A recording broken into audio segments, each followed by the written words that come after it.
32 minutes, 21 seconds. 5-second tone followed by a 1-second pause. You are listening to Spaceboy Universe. Okay, gang, let's go.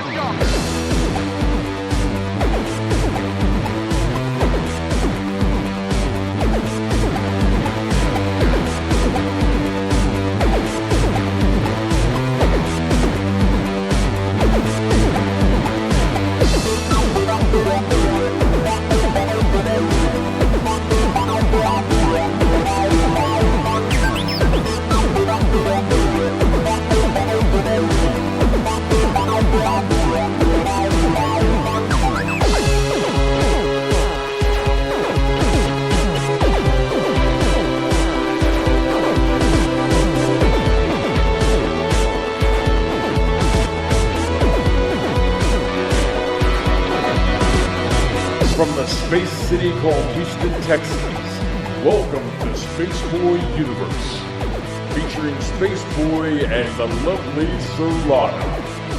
So strap in and prepare for launch sequence. And remember, it's Spaceboy's Universe, and you're in it. Well, howdy, it's Spaceboy, the man himself. I hope everyone's doing fabulous out there tonight. And to my immediate left is the lovely Surlana. Say hello, Surlana. Hey. Well, it is indeed a happy evening, and I'm glad that we're here. So it is topic number 020, that's the show number, and it's topic roulette tonight, where anything goes. As one person told me tonight before the show, it's kind of like you're the show of Trivial Pursuit of shows. So, but before we get into the nitty-gritty, we need to welcome KFNX 1100 Independent Talk out of Phoenix, Arizona. Welcome, y'all. Hello, Howdy. Phoenix. Yes. So we're very happy to be a part of your evening this evening, and we'll talk a little bit about the show, and so you kind of get an idea of what we're all about.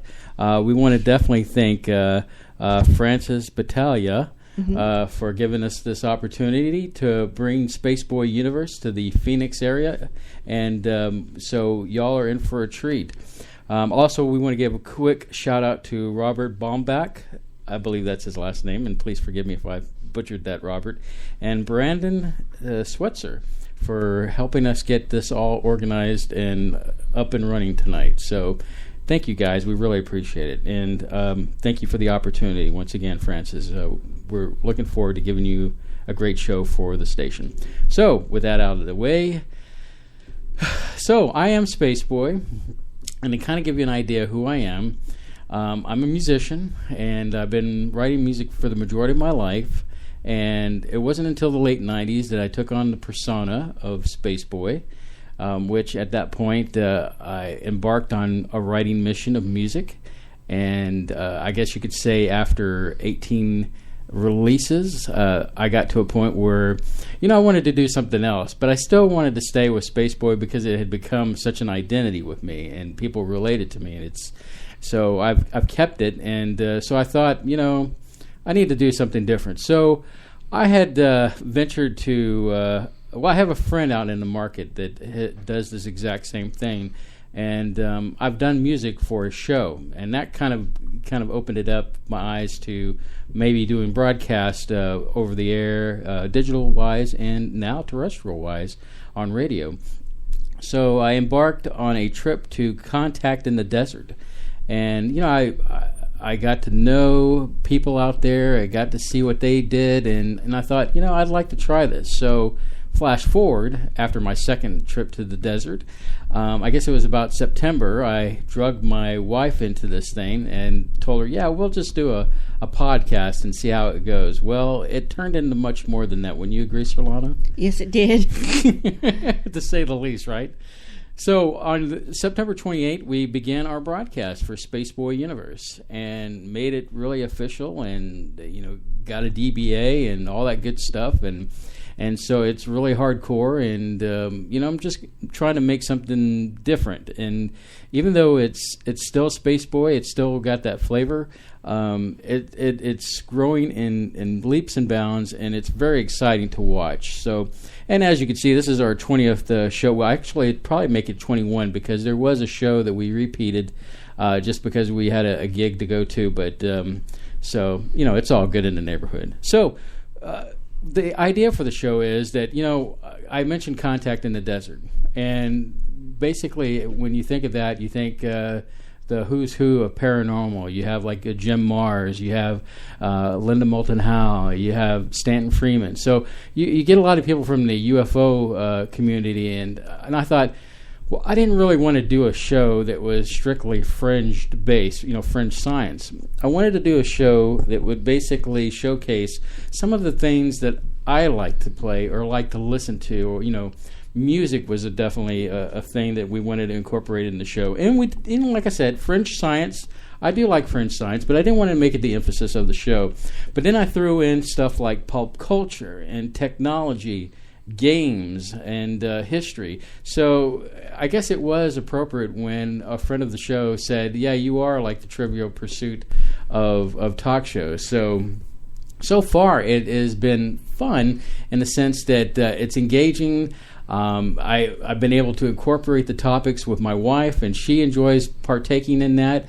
I mean, there's some topics that she just wants to hit me with a wet noodle, like to stay away from. And there's some topics I don't get to talk about because he could not be less interested if he tried. I know that as you continue to listen to the show, you'll see that there are some topics that she'll bring up that says that I don't want to go into.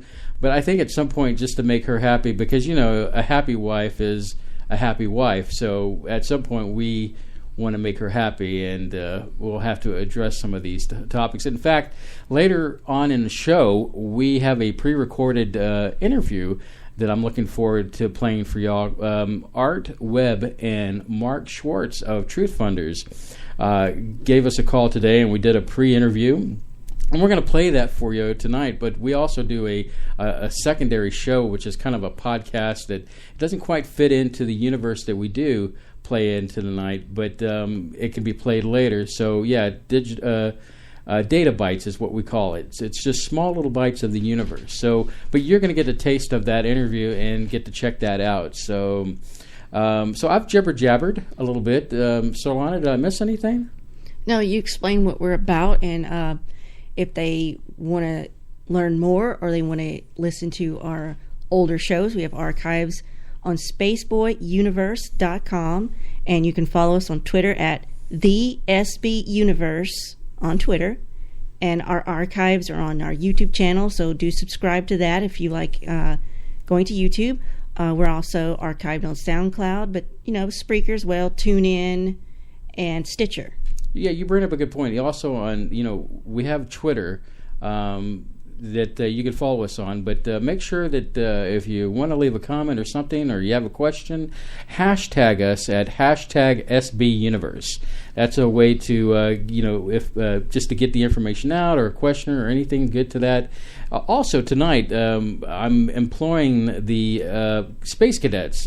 Space Cadets are what we call fans of Spaceboy Universe, to let KFNX know that your love of the Spaceboy Universe. And you can do that at KFNX, it's at KFNX_headlines.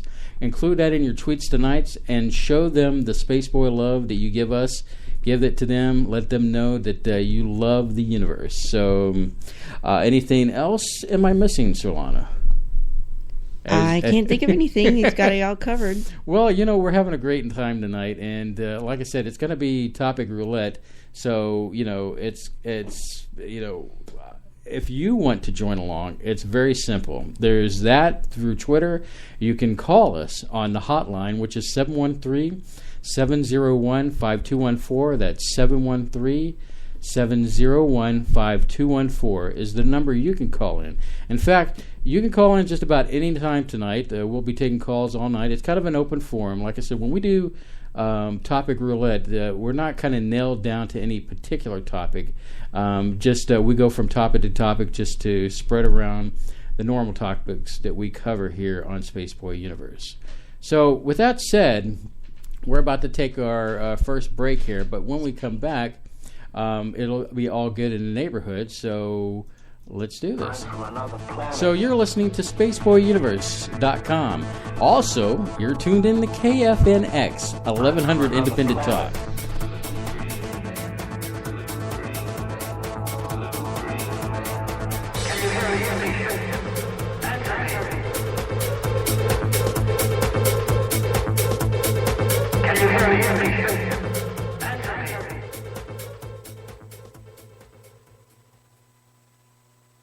Hey Space Cadets, want to show your love for the universe? Get your official SBU t-shirt now. Just click the banner on the homepage. Other products are available too. Get yours today.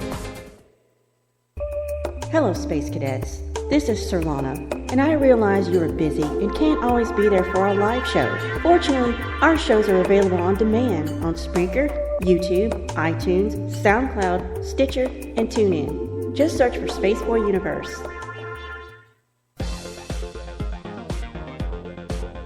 Howdy, I'm Spaceboy. And I'm Surlana. And we want to tell you about our show right here on KFNX on Saturday nights. Our show covers history, technology, gaming, pop culture, and fringe science. So join us on Spaceboy Universe here on KFNX Saturday nights at 8 p.m. And remember, it's Spaceboy's Universe, and you're in it.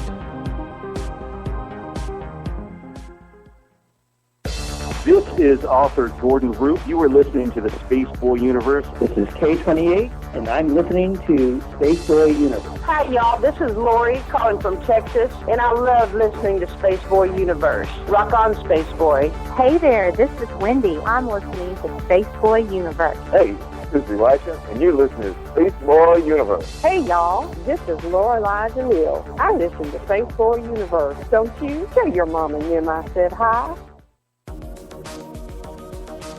You've tuned into Spaceboy Universe, and you're probably asking the question, what is Spaceboy Universe about? It's about history. It's about technology. It's about gaming. It's about music. It's about pop culture. It's about fringe science. Spaceboy Universe. Remember, it's Spaceboy's Universe, and you're in it.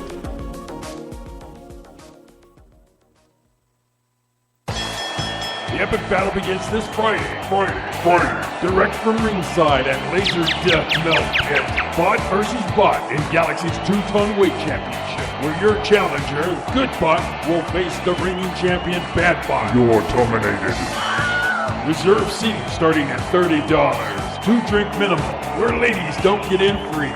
This is an SBU production. You're listening to Spaceboy Universe. Get your game on Spaceboy Universe.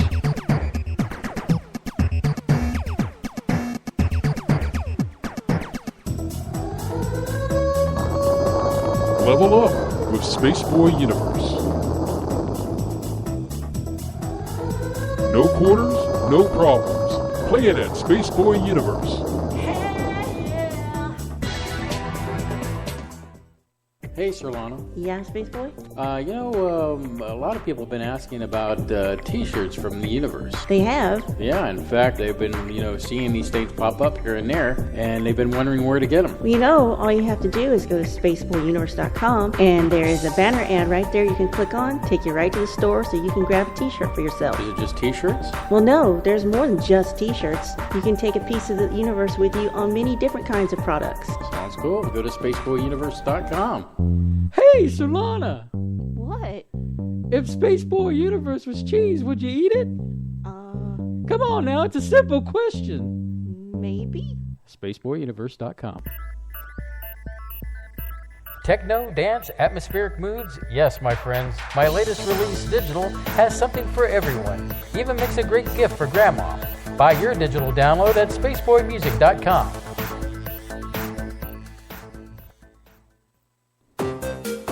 Check out the new podcast, Spaceboy Universe, where we'll talk about a wide range of topics from A to Z.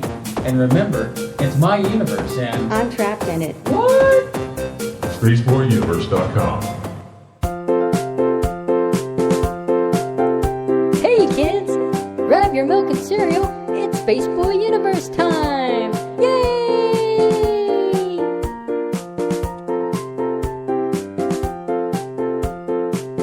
Surlana. Yeah, Spaceboy? You know, I've been getting a few calls lately about people that are just not able to catch the live show, and they're wondering about the on-demand show for Spaceboy Universe. Indeed there is. You can catch our archives on our YouTube channel and on SoundCloud. We're also on a variety of other platforms such as Spreaker, TuneIn, and Stitcher. Well, that sounds cool. It is. So check out our archives on any of these websites. And you can definitely get to these links by going to spaceboyuniverse.com.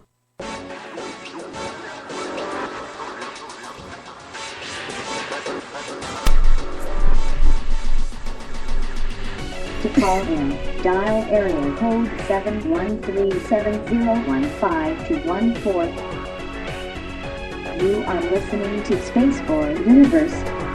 Here are your hosts, Spaceboy and Surlana. All right. We're back. And Leanne, you need to calm down.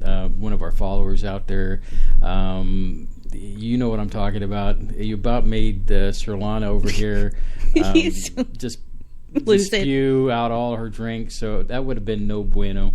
So, but anyway, yeah. So that is chat and the Spreaker chat. Mm-hmm. When we're live, you can go to spaceboyuniverse.com and you hit the icon that says play, and it takes you to a page with our live feed.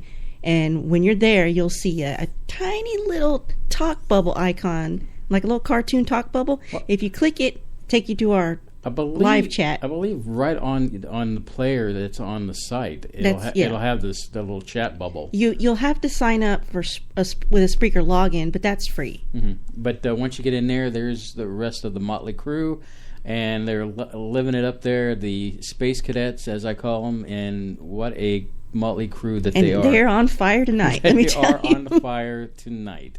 So we spin the wheel, we roll the ball. And where do we go tonight, Surlana? Well, where would you like to start? We're gonna cover our 6 topics in one night. Well, let's start with let's first remind the audience that you're listening to KFNX 1100 Independent Talk out of Phoenix, Arizona, and you're also listening to SpaceboyUniverse.com. So with that out of the way, also to dial the number, just like the robot voice said on the lead back end, is 713-701-5214. That is the number to dial in, 713-701-5214. So I guess just let's start off the top and let's go from there. Let's start with some history. What's the latest news in history, or what will soon be a part of history? Mm-hmm. It's more latest news, but it comes under that umbrella. Okay, this is history. Well, it concerns Stonehenge. Good old Stonehenge in Wiltshire, England. They have uncovered 14 what they believe high-ranking women remains that have been buried at Stonehenge. Does it say where they were buried? Well, it's on the site of Stonehenge. Well, I mean Stonehenge, but I mean it's a pretty big area. I mean, it doesn't really say. That I don't know. It's been found. It's a recent excavation where men and women were found buried at Stonehenge. It doesn't say exactly on where, if it was underneath a stone or something. But I wonder if that has to tie in with some of the. I've been seeing some of the maps they've been doing from space, where they've been scanning the area and found different things that they couldn't see visually from the ground, and maybe they're finding burial grounds of this nature. Well, they're excited about this because they think this will support the theory that they thought that Stonehenge, at some point, maybe not the whole time Stonehenge has been there, but at some point Stonehenge has served as a cremation cemetery for important people or leaders or key people. They're high-ranking, but it shows that they viewed some women as significant people. The women were as prominent as men to be buried there. Mm-hmm. So, and I'll quote, anyone buried there is likely to have been special in some way, high-status families, possessors of special skills or knowledge, ritual or political leaders. I'm not really too surprised of ancient sites like that being used for multiple things. That place has been there forever and a day, so it's quite possible that... Well, here it says this excavation is what's known as Aubrey Hole 7. Mm-hmm. So 56 chalk pits dug outside of the stone circle. Mm-hmm. So it must be just like right outside of it. It goes back to the earliest parts of Stonehenge in the late 4th and early 3rd millennium BC. So yeah, like I was saying, I'm not surprised that you have these ancient sites that are used for different things over the course of the millennia. It could be one day it could be where they're sacrificing goats, and then the next day it's a parking lot for a grocery store of some kind. I know that sounds extreme. That's actually happened to archaeological sites. Mm-hmm. I've heard that somewhere, I don't know if it was in California or somewhere, there was a university that was going to expand their football team's locker room, and they couldn't do it because they found all these mammoth bones underneath when they were starting to dig out for the site, and they had to put it on hold. So I thought that was interesting. Yeah, and then plus in Europe, you've got civilization that's built on civilization that's built on civilization. Yeah, because it's been there longer. It's been there forever, like I said, forever and a day. And so you get these things that one day it's goats sacrificing, and the next day it's a parking lot. So there you go. Speaking of remains, they have found a new dinosaur, some fossils in Argentina in 2014. Estimated this creature is going to be 122 feet long, and it is now the biggest dinosaur they have ever found. And it is the recreation of the bones is so large it almost doesn't even fit into the Museum of Natural History. So they found it in Argentina, and what was known as Patagonia. They've dubbed it Titanosaur. It was an herbivore, and it lived 1 million years ago. But the interesting thing about this is the bones that they found are just too heavy to try to mount to do the recreation for the museum. Can imagine, yeah. So they recreated it, digitally, did some scans of the bones, and created a lighter fiberglass version of the bones. Mm-hmm. And so they put the fiberglass bones together to put in the museum. So they believe that the actual animal weighed 70 tons. Wow. And they don't have an official name for it, so now they're calling it Argentinosaurus or Titanosaur. I like the name. Sounds cool. I like that too. Yeah. I keep wondering, we get for the T-Rex, that was the largest for the long time, and then when they kept bumping it up, and there's another, and then there's this one, and then there's this one, and I'm like, how far is it going to go till we find the biggest animal that ever lived? Right. I hate to transfer or segue the subject into the movie Jurassic World, but what did you think of it? What, Jurassic World or Jurassic Park, the whole thing, or? Well, let's talk about World. Did you like it as a movie? Did you enjoy it? I know you're not a movie person as like I am, but there are some movies that you'll go and you think, oh, that wasn't half bad. I like that, or it's too bad that that I like Chris Pratt as a guy. He's funny. He's entertaining. Yeah, the movie. It was something to do. It's not like, oh my God, this movie's so awesome. I just okay. I enjoyed. Me. If I give me the chance, if you let me out of this broadcast right now to go read, I'd leave right now. Right, I know you. Because I would rather be reading than anything else. You're an avid bookworm, and thank goodness for technology, because you really use your iPhone for just about everything. Everything. It's my whole entertainment center. There was a time that you would go to the used bookstore and lasso quite a few books just. I do read. miss those days. Those were good old days. Yeah, you do read a lot, and nothing wrong against that. To each their own. But going back to Jurassic World, I enjoyed it. It was a fun movie. I really enjoyed the Velociraptors. I might have enjoyed the books by Crichton better. Well, the first book for Jurassic World, that was actually a pretty decent book. I actually read that book, believe it or not. I know it's hard to believe, but I read it. I'm proud of you. The character Hammond was more of a. He was more of a jerk in that movie. Oh, yeah? Yeah, he was not very likable in the book. They kind of made him this Cheerio, wonderful, grandfathery, love this guy kind of thing in the movie, but he was not that kind of guy in the book. But I loved Jurassic Park when it came out. It was like awesome. I love dinosaurs. And then plus, the velociraptors in that one were pretty spooky. They fascinate me. Yeah, it was a very fascinating thing, and I thought Spielberg did a wonderful job for that movie. Now, as far as now the feeling, I don't know what it is between. Is it Jurassic Park was the first one, and Jurassic World? Maybe it's because I'm older and a lot of time has gone by, and I view things differently.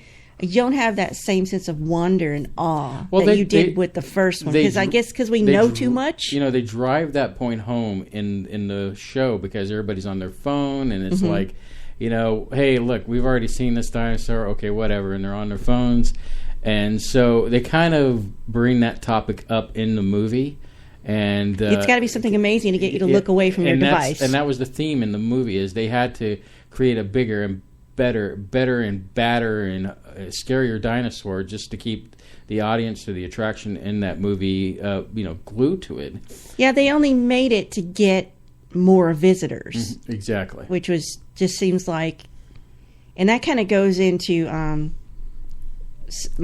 into the next area, which I'll go into in tech. But I was just gonna have one more item under the history. Okay, well, so, go ahead and share. I mean, I'm on a roll. I mean, we've got... no, that's fine. That's what we're supposed to do, is expand these topics out so we kill more time. Yes, time must be killed. It must become history.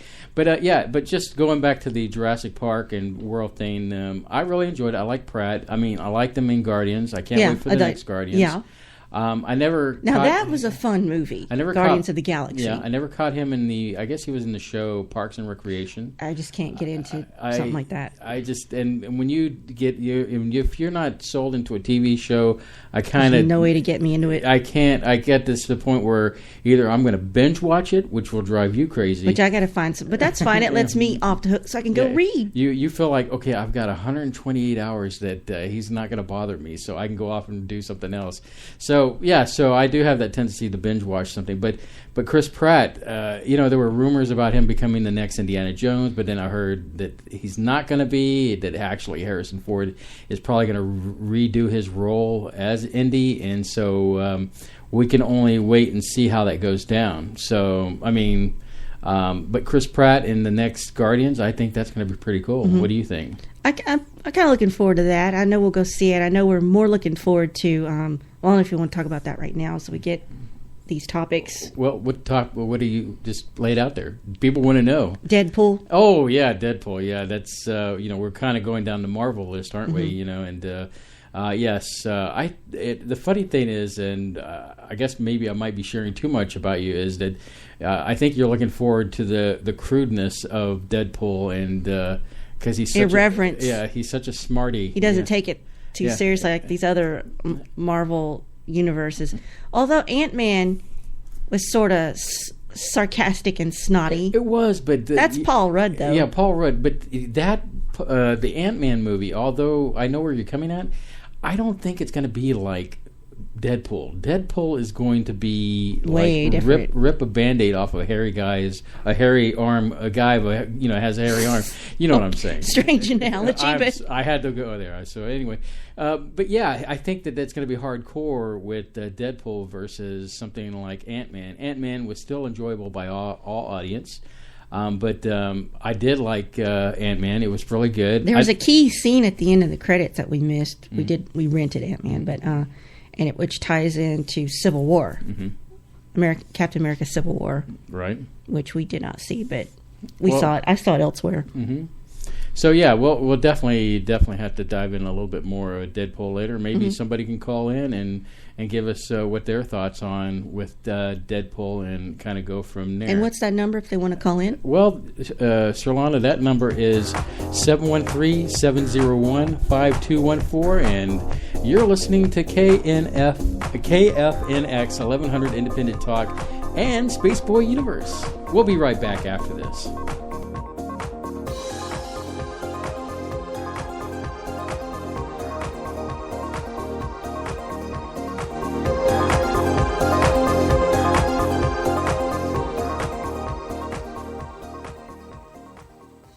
Hey, Space Cadets!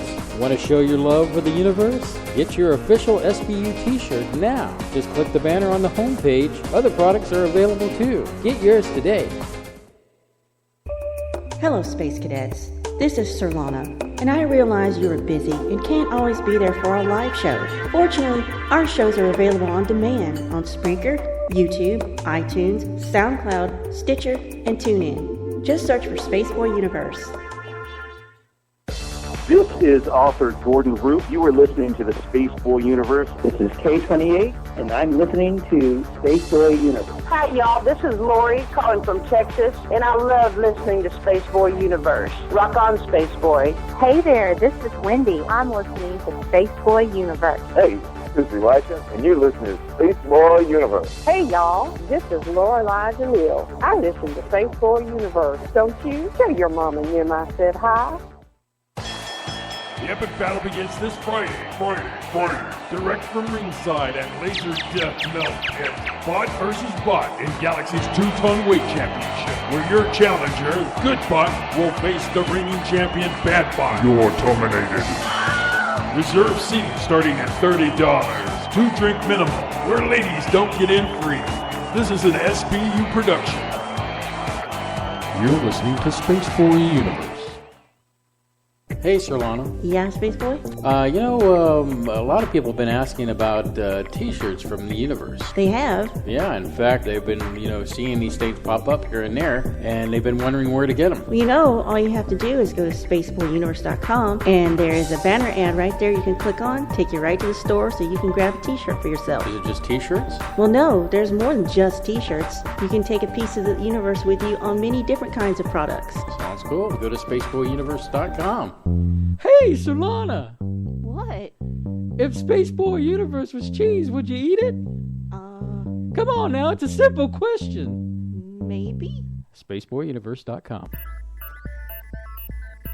Techno, dance, atmospheric moods? Yes, my friends. My latest release, Digital, has something for everyone. Even makes a great gift for Grandma. Buy your digital download at spaceboymusic.com. Hey, Surlana. Yeah, Spaceboy? I've been getting a few calls lately about people that are just not able to catch the live show, and they're wondering about the on-demand show for Spaceboy Universe. Indeed there is. You can catch our archives on our YouTube channel and on SoundCloud. We're also on a variety of other platforms such as Spreaker, TuneIn, and Stitcher. Well, that sounds cool. It is. So check out our archives on any of these websites. And you can definitely get to these links by going to spaceboyuniverse.com.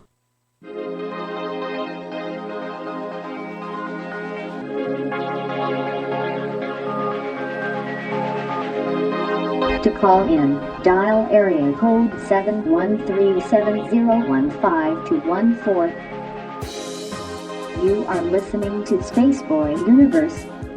Here are your hosts, Spaceboy and Surlana. Yes, indeed, we're back. And how are you? Doing okay over there? Yeah, sure. Awesome. I'm doing fabulous. Space Cadets, how are y'all doing out there? I hope you're doing wonderful. Good. I'm glad. So when we went to the break, right before the break, we were talking about Marvel and Deadpool and all that good stuff.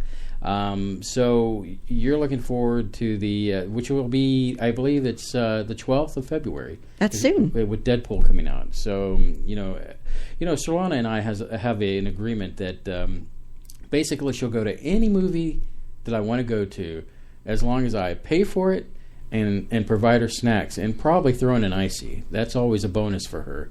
I mean, icy is a deal maker when it comes to taking her to the movies.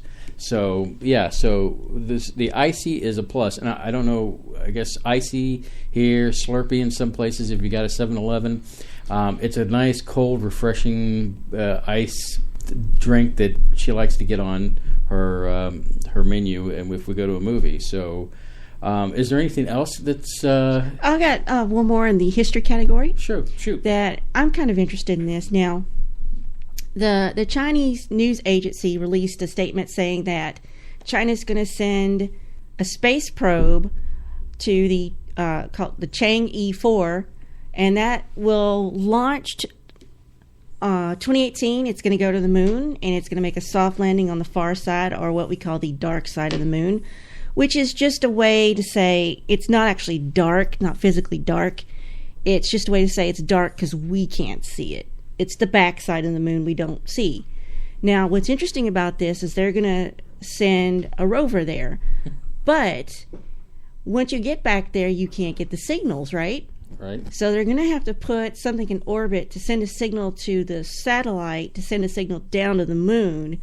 But once they get there, they want to be able to study radio waves and put a radio telescope there. So I'll be interested to see if they share any of that information and if they learn anything interesting. I would be interested to know if they don't launch it and the doggone thing fails in some way, fashion, or form because of the conspiracy of... You think that'll be sabotage? I wouldn't put it past whomever to sabotage. Well, they say they're going to study the geology of the moon and put a radio telescope there. I mean, it doesn't sound too...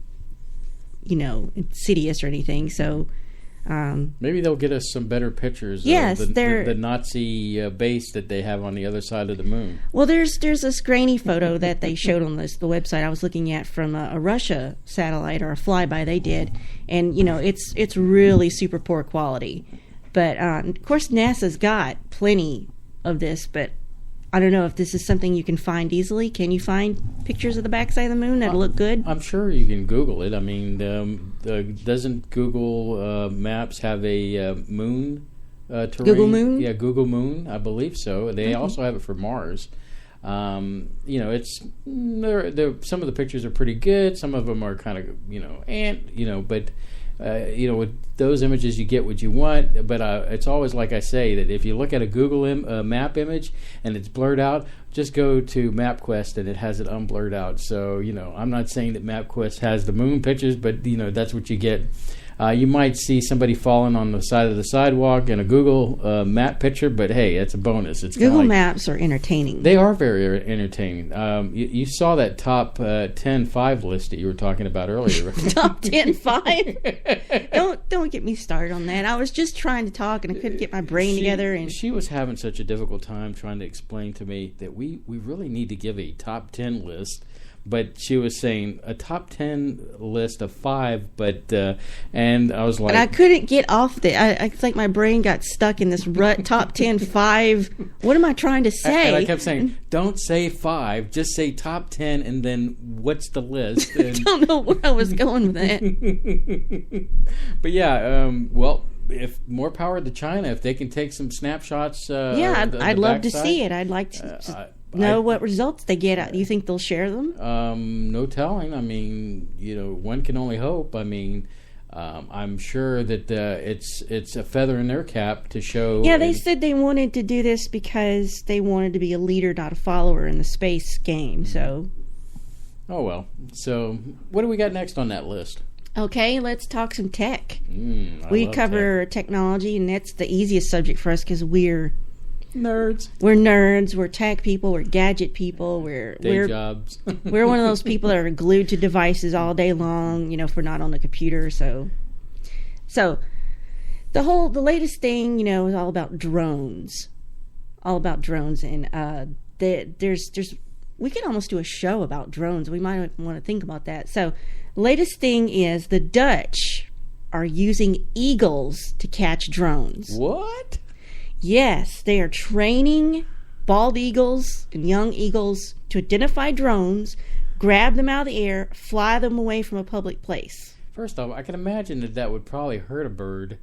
I thought that I saw it in action. I'm like, doesn't the little whirling blades injure their legs or something? That is... But I'll give you the argument for this. Okay. They're saying, okay, here's why they want to... First of all, are drones this much of a problem in where they are? I mean, so their argument for this is that the traditional drone intercept methods are ineffective and dangerous. Okay, so let's say you could jam a drone's sensors while it's in the air, but then you've got this potentially heavy object, because some of these drones are pretty big, even the consumer ones. Right. So all of a sudden you got this heavy machine plummeting from the sky, and you don't know who or what it's going to hit, right? Right. Also, you can jam the GPS signal on the drone, but then what other GPS devices are you jamming? Is this going to affect your Garmin in your car, and all of a sudden you're lost and you drive off a cliff? Mm-hmm. So that's another thing against it. You can shoot one down, but then you could miss. You could shoot a person. You could shoot up property. Mm-hmm. You could shoot a stray eagle flying by. I mean, so they're saying there is the potential for the bird to be hurt. So I'm guessing, which one do you want to take? So now another thing they could do is something called geofencing. And I had to go look this up because the article I was looking at didn't really go into it. So I went and looked this up. Geofencing is the latest way to keep drones out of restricted areas. So you have to have an area, and then you somehow you map it out with software, right. And it sends a signal to the drone and uses GPS or radio frequency identification, which is RFID, mm-hmm. and it will define the geographical boundaries. And then you say, okay, don't go here, and then that signal gets sent to the drone. So your geofencing is a virtual barrier, and the drone sees like, oh, this has been geofenced, so I can't fly in this area, so stay away. But the problem with that is the drones that have that software, you got to constantly update it to get the new information, and maybe people aren't as good about that. And now these are the only high-end consumer drones that have this ability mm-hmm. to sense geofencing signals, And most people who buy these higher ends are aware of this, and they have FAA permissions to use their drones for commercial photography, videography, and cinematography. And also, you have to register your drone with the FAA if it's over a certain weight. And I think it's 50 or 55 pounds. Yeah. So I thought that was really interesting that drones are becoming so prevalent. Well, I guess first off, I imagine a bald eagle would not fly here in the United States to attack drones. I mean, no, this is in Europe. Military like that, I could just see how the publicity for eagles coming down. America, heck yeah. But I started thinking, well, maybe they could get a hawk of some kind, and what about I could just see, because Amazon wants to do this. Drone delivery system. I haven't heard anything more about that. Are they still doing it or going to do it? It makes me wonder if they should change their idea for drones and maybe get a hawk and call it Hawk Prime, where and put like one of those I say Speedo suit, but like the bikers wear for like Tour de France. And it'll say Hawk Prime on it, and it will deliver the packages. I'm sorry. What is wrong with you? I mean, it just you're sounds the same person. And so you got a delivery coming. You hear waka. You got Hawk Prime coming to you, and so you go out there and you wait, but you might want to keep your dog on the inside. You're a sick person. So you keep your dog on the inside so that once your package is delivered, that the dog doesn't get taken away, thinking because he's a tasty treat. If it's a Chihuahua, you're just out of luck. But Hawk Prime coming to Amazon near you as far as a delivery system for drone replacement. I don't know this man. So tell me what you think, Space Cadets. Hawk Prime, maybe for Amazon. Tina says she wants Hawk Prime. Yes, Hawk Prime. That is the word of the night from Amazon. I'm sure they'll give you a discount if you go with Hawk Prime. Yeah. I just don't even know what to say to you right now. Also, I'd be kind of worried that if the hawk is in a wrong area and, maybe it's an area that doesn't have, food quality, so they try to knock down the hawk and use them as a food source. So, I mean, there are some down points on that, so... I'm sure that Jeff will work that out at Amazon.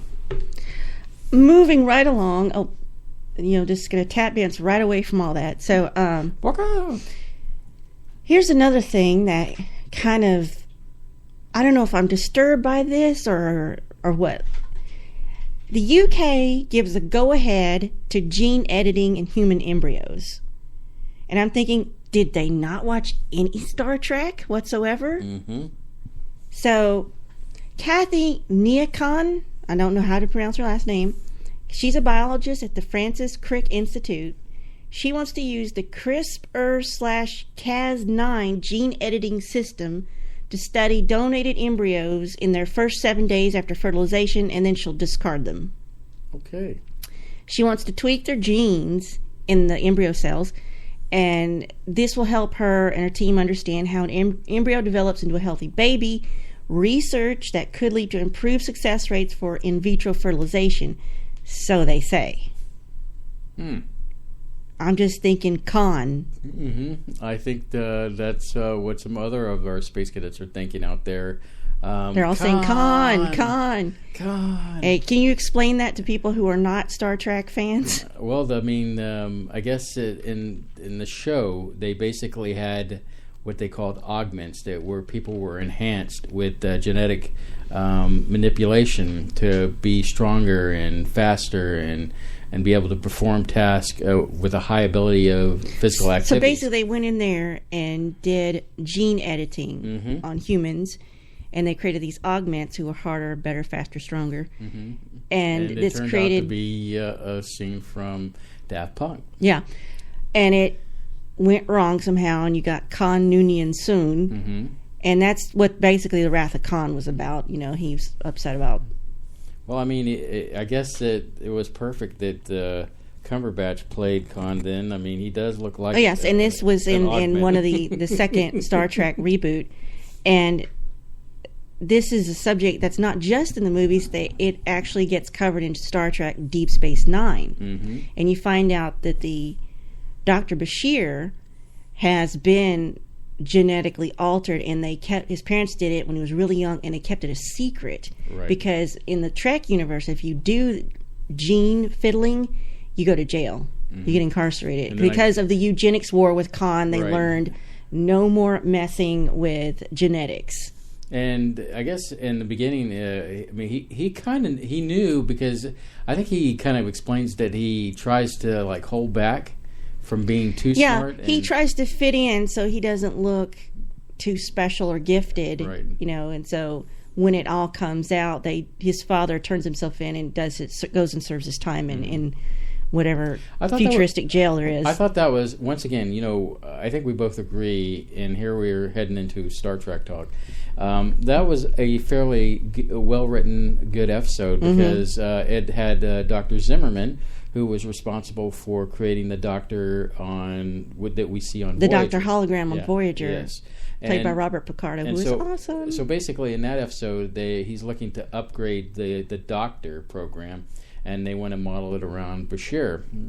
And but yeah, that whole episode was really a nice episode as far as Deep Space Nine. And of course, a lot of the Deep Space Nine shows were well written, and I think we both agree that that's probably one of the better out of all the series.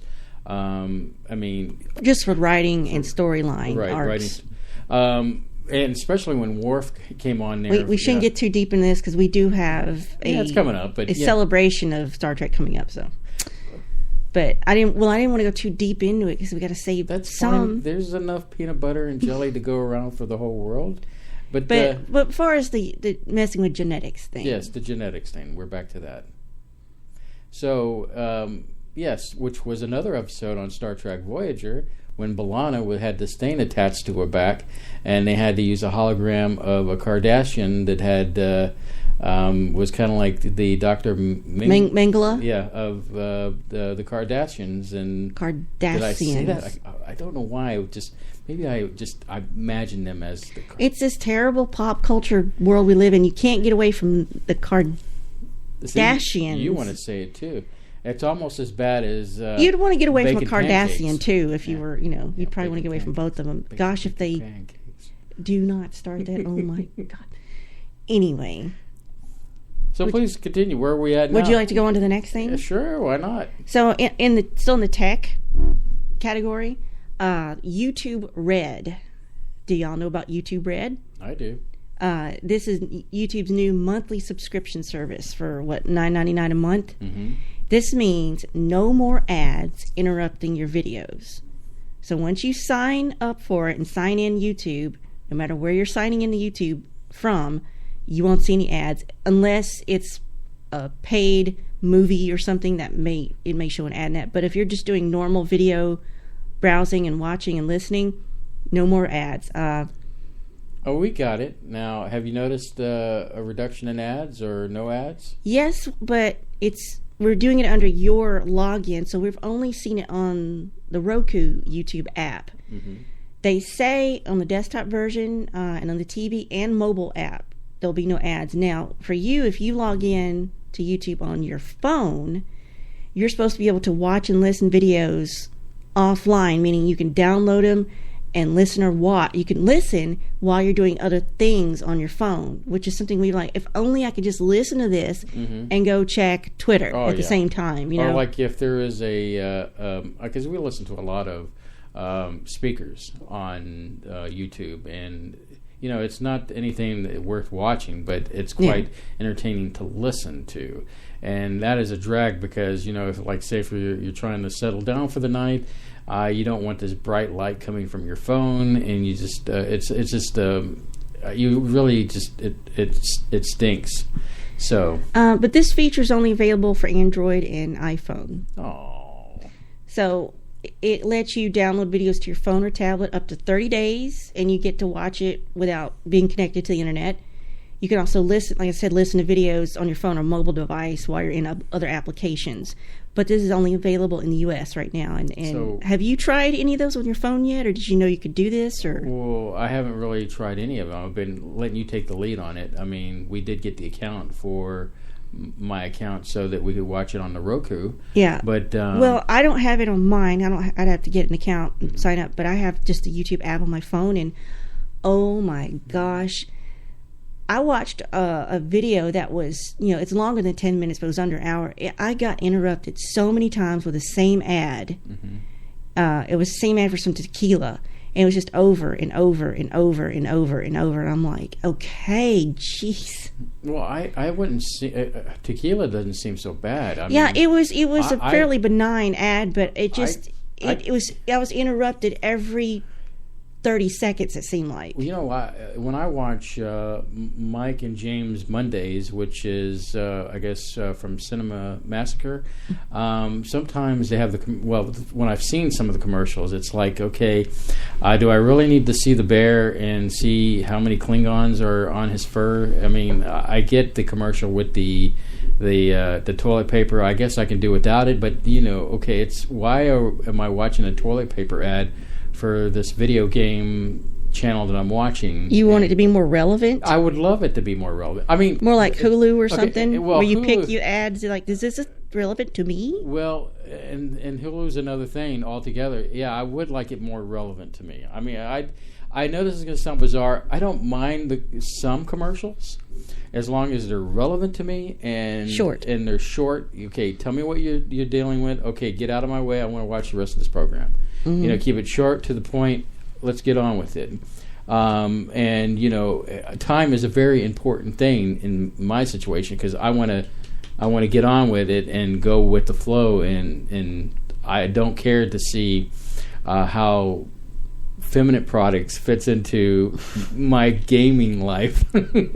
Although it could be that there is quite a market out there for women who are watching these gaming shows, because or gaming playing things that would, like, Let's Play.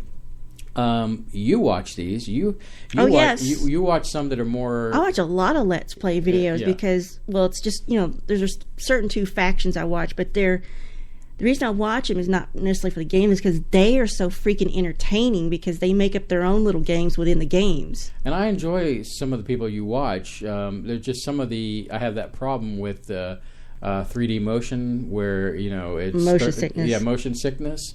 Some games it's not so bad. Some games it's really bad, and I just can't watch it. Which it kind of infuriates me, because there are a lot of games like Doom, which is a really cool looking game, but I can't play it because it just... There's a new Doom coming out too, and I've seen that. It looks pretty dang awesome. What do you think? I have too. I was like, wow. Mm-hmm. It was sort of mind blowing, but it was also... It had a lot of what I would call not just like Easter eggs, but callbacks to the original Doom. Right. I could see. It even had, when I read about it, it even had a few, I still remember the old cheat codes from the original Doom. Yeah. And it says if you put them in, it'll say, you have a good memory or something like that. So I'm like, well, that's nice, but do they work? You know? Yeah, I heard that they were using a lot of the weapons from like the original one, and kind of going, I guess, what do you feel like maybe where you go through the game and you use this... They learned from some mistakes they've made in the past? Well, in other words, giving people what they want? If they made mistakes, it must have been after the original Doom series, because I played Doom... When is it? Doom 1 and... Doom 95, the early ones before we left, the 90s. But I didn't know that there was any problems with it, because I'm not what you call a hardcore purist gamer or anything. I go in there and I put my cheat codes on, and and I would have a good time, and I would get so sick because of first person perspective. I just got so seasick and motion sickness. But I think this one seems to appeal to the people who've been playing Doom since the beginning. Right.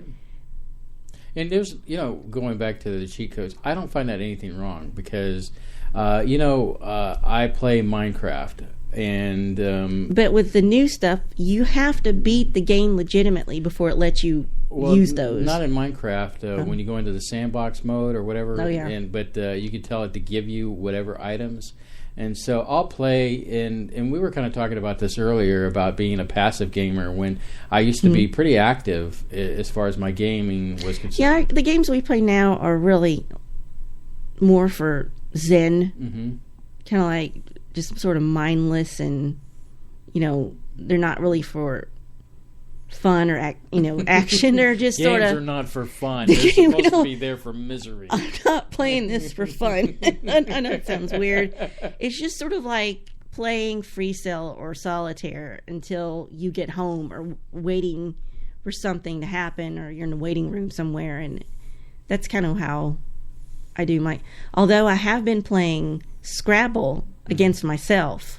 And and I have that. We got it for Steam, and I have it too. It seems like any opportunity you've been playing. I guess I've been doing some other project, and I did get it from my computer, but I feel bad because we haven't had an opportunity to play together. We're probably going to do something where we play together, and maybe you capture it on your screen. That's something we got thinking of, building for the YouTube site, and some video and entertaining the masses that way.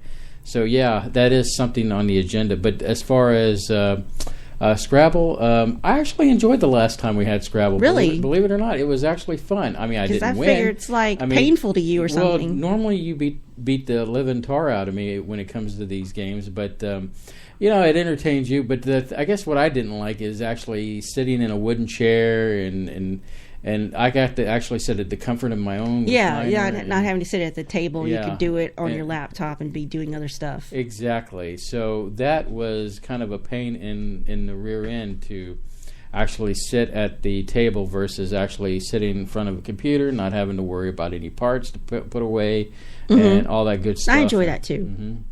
So, but yeah. But I'm sure at some point we'll be loading up some videos onto YouTube where we're playing some games. If we get free time. Yeah, and between here, there, and everywhere, it's crazy, isn't it? That's the name of one of your albums. Well, it is. In fact, it's one of my albums. I believe it was. Don't give me to count the number. That was the one you handed me the day I met you. Oh, isn't that special? I actually gave you music. Our first date. But so the gift that keeps on giving. So we're about to head into a break here in just a minute, but I just want to let you know when we come back out of that break, we are going to play our interview we took today with Mark Schwartz and Art Webb of Truth Funders. So that should be interesting. And then after that, we'll be back in the full blah blah blah smickety smackdown. So it's all good in the neighborhood. So here's our next break. You're listening to KFNX 1100 Independent Talk in Phoenix, Arizona. Yes. And you're listening to SpaceboyUniverse.com. We'll be right back after this.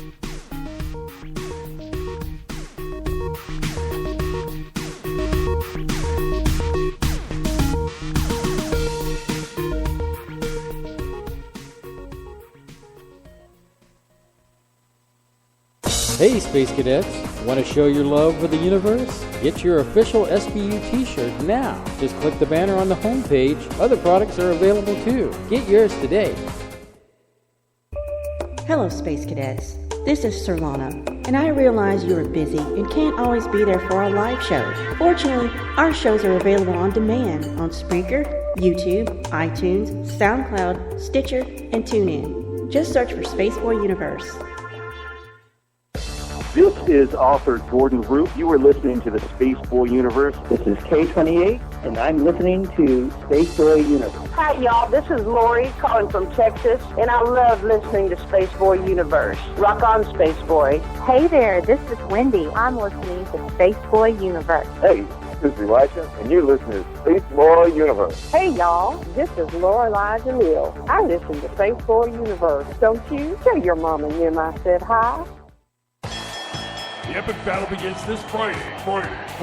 Direct from ringside at Laser Death Melt. It's Bot versus Bot in Galaxy's 2-ton weight championship, where your challenger, Good Bot, will face the reigning champion, Bad Bot. You're terminated. Reserve seating starting at $30. 2-drink minimum, where ladies don't get in free. This is an SBU production. You're listening to Spaceboy Universe. Get your game on Spaceboy Universe.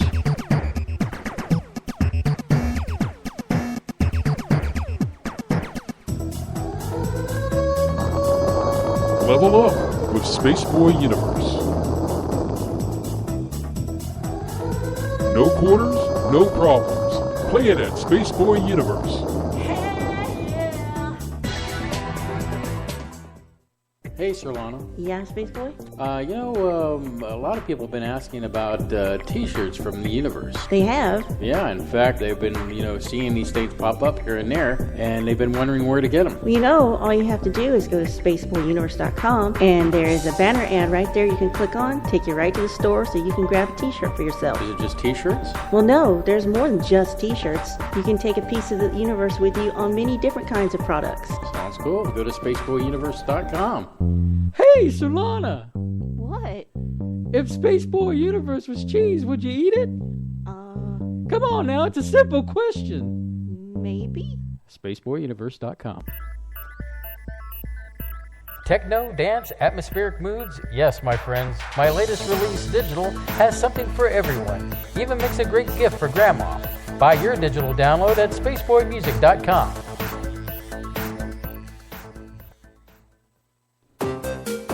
Check out the new podcast, Spaceboy Universe, where we'll talk about a wide range of topics from A to Z. And remember, it's my universe and I'm trapped in it. What? SpaceboyUniverse.com. Hey kids, grab your milk and cereal. It's Spaceboy Universe time. Yay!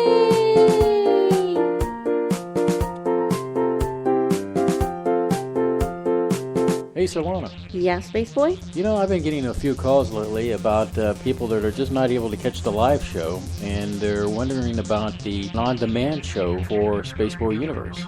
Indeed there is. You can catch our archives on our YouTube channel and on SoundCloud. We're also on a variety of other platforms such as Spreaker, TuneIn, and Stitcher. Well, that sounds cool. It is. So check out our archives on any of these websites. And you can definitely get to these links by going to spaceboyuniverse.com.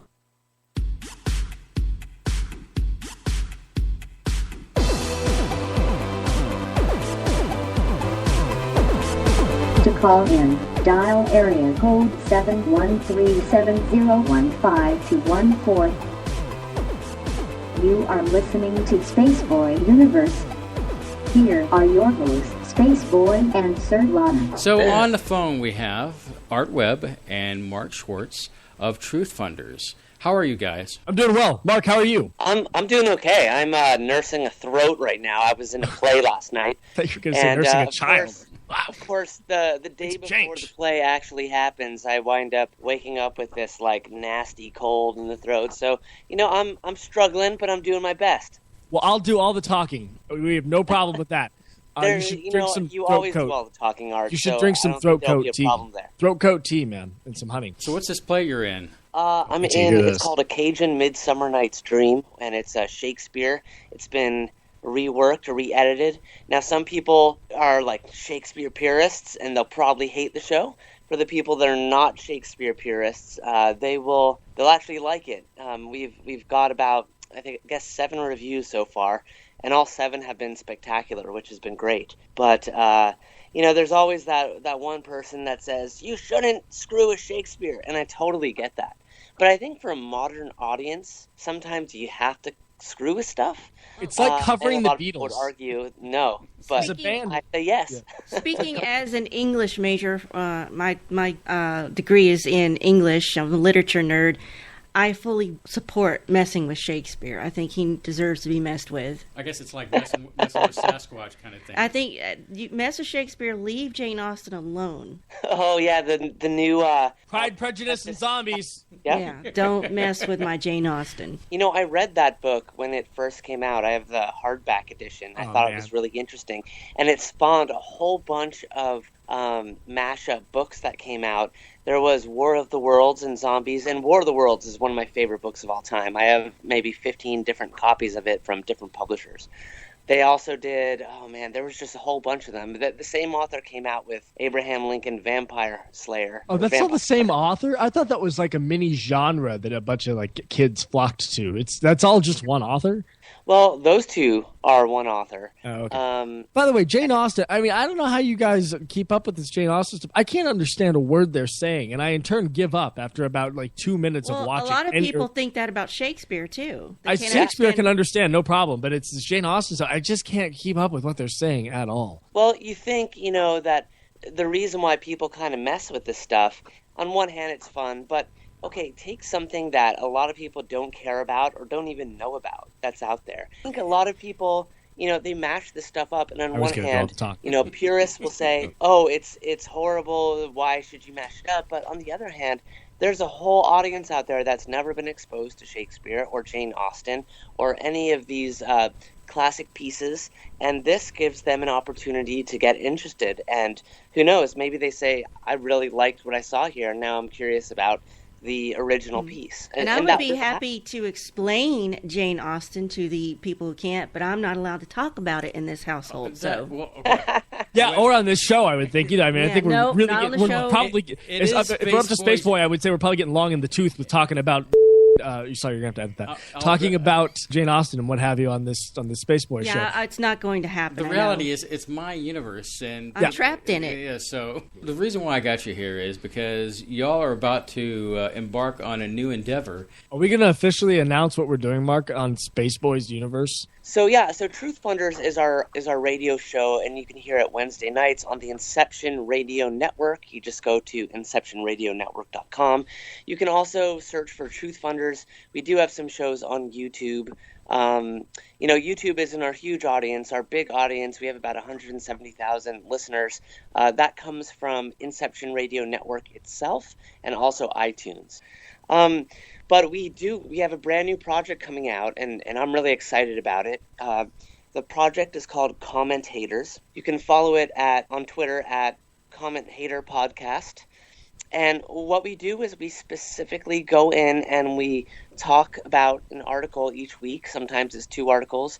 We're still working on it. The first episode is hopefully going to be coming out at the very end of this month. Art, do you want to talk a little bit about what we do? Basically, we do what you do in your head, reading articles on the computer, just in your ears. If that makes any sense. Essentially, when you read an article online, we'll take you, for instance, Spaceboy. When you read an article online, how often would you say you go down to the comment section and read what people have commented on the said thing that you're interested in since you read that article? Always. I want to see always. That's right. Yeah. Stop. No, I'm going to keep going. That's half the fun is reading the troll comments. Thank you. So what we're doing is we're doing a podcast essentially about that. And we're going through interesting articles, and we're finding the best comments on the internet. We're scouring the web, and we're aggregating. Aggregate is a big word in the technology world, so I like to say it. We are going to aggregate all of that content together, and we are going to discuss crazy things people say in comments and how they hijack articles or videos or any number of things. We're just going to focus on the comments. And here's the thing about that is that, we live in a society where we have free speech, but at the same time, a lot of people don't actually say what's in their head. They hold it to themselves because there's that public standard. So what happens when you take away someone's, you give someone anonymity, take away their who ability they really to be are? anonymous. Right. You give them a fake name, and they actually say what they're thinking. Now, some of these people are trolls. Maybe it is, someone who's actually a 35-year-old man in Manitoba, Wisconsin, pretending to be a 14-year-old girl in... Manitoba? Is that a real... I'm going to look that up. Yeah, it is a real place. Pretending to be a 14-year-old girl in Tucson, Arizona. But the thing is, it's like, this actually stemmed from when I was 14 years old and went on AOL for the first time. And we would, pretend to be different people in the different chat rooms and create a stir in conversation. Well, there's a little bit of that going on. There's definitely a lot of trolling. And then there's real people with real thoughts that are really scary. And we are going to be bringing those to the light and the surface and explaining that whole concept and what is a troll. So all of that will be on our new show. Really, the only thing we're working on at this point is how to best describe what we're doing without saying it 800 different ways, because we're still trying to come up with the best way to present it. But other than that, it's a work in progress. It's going to be a good show. We encourage you to check it out when it comes out. Mark said follow the Twitter feed at commentator, singular commentator. And that's 2 words, comment hater. It's a play on words like a commentator. Mark likes to explain the joke to the audience. Yes. I think they're smart enough to get it themselves. Thank you, Captain Obvious. It sounds pretty exciting, you guys. See? Spaceboy loves it. It's such good... That enthusiasm. We got to get this episode out quick. I'm looking forward to it because, like I said, I have a site I go to, and I read... Basically, I'll skim through the article, but I go straight to the comments because they're so entertaining and they're somewhat high-minded. So I have this one site I go to just for the comments. See, and that's what we're hoping to capture. We're trying to capture lightning in a bottle here with this podcast. And like Mark said, it's hoping to be the end of February that we launch the first episode. It might be the first week of March. Don't hold us to anything, but we will get it out within the next few weeks. What I like about it is unique, it's different, and I think that's what has it going for it, is there's nothing else out there like it. And I am excited about it, and I guess Surlana will be right on board with that too. Listeners 1 and 2, Surlana, and then maybe you is the third listener. Well, guys, we appreciate you coming on, and we really look forward to the future of whatever endeavors y'all decide to do here. The commentator, Truth Funders, anything. Just search Art Web Mark Schwartz, because we are the dynamic duo of mediocre. You really know how to sell us, man. And it was good to meet you both. You set the bar low, and then people will be mesmerized by when you soar, Awesome. Go way over the way. Hey, thank you, Spaceboy, for having us. Oh, no problem. I'm going to go drive around on the freeway. All right. Take it easy, guys. Take care, guys. Bye-bye. Bye-bye. Well, that was Art Webb and Mark Schwartz of Truth Funders. A lot of editing going on there. A little bit of editing. Art is quite animated when he's on his game, and he doesn't hold back on the lingo when he's putting it out there. But 2 great guys. I got the chance to work with Mark Schwartz when he had his Truth Funders site, and I helped him out by writing a piece of music, which is on my newest release, digital, and it's called Dragonfly. So if you get a chance, stop by spaceboymusic.com. You can hear that piece of music and play it on there.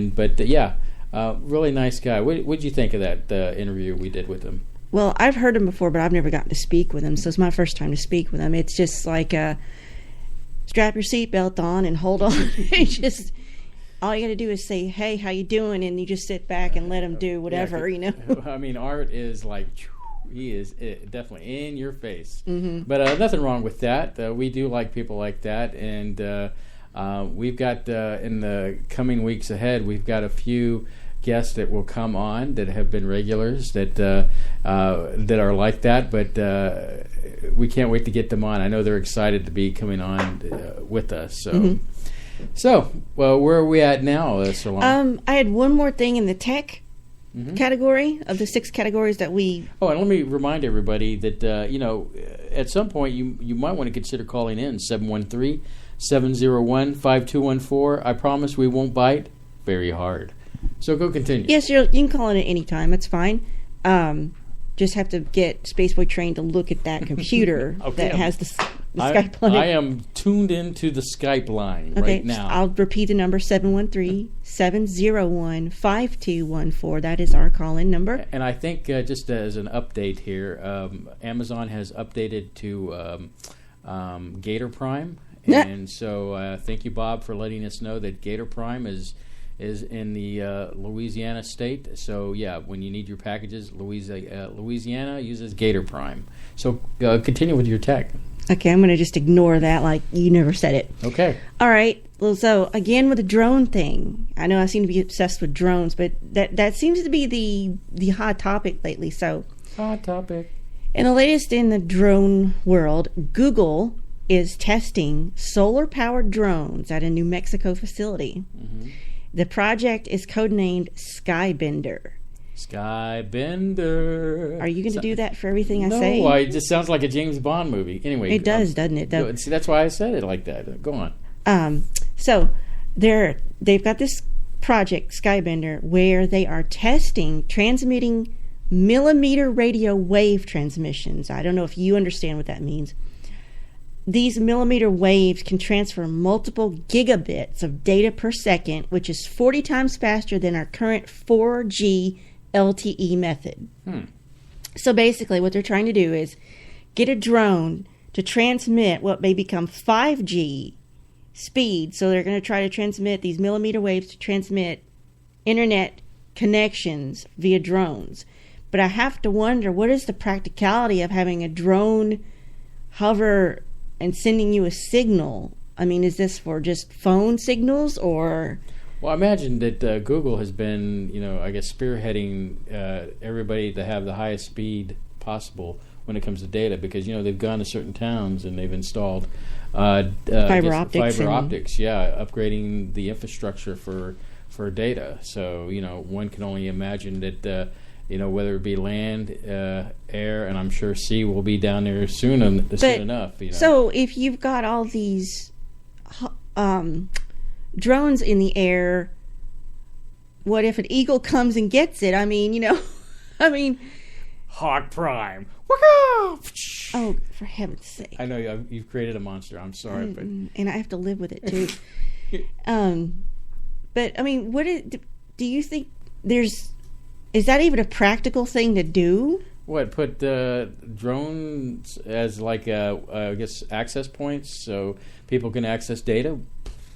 I don't see why not. But for how long can a drone stay in the air and hover? It's solar powered, so if it's solar powered, it stay up there forever. It could stay up there forever until the technology breaks. I mean, my only concern would be a solar flare knocking it out, or an eagle, or another eagle. Yeah, if you're in a Dutch eagle, Deutschland.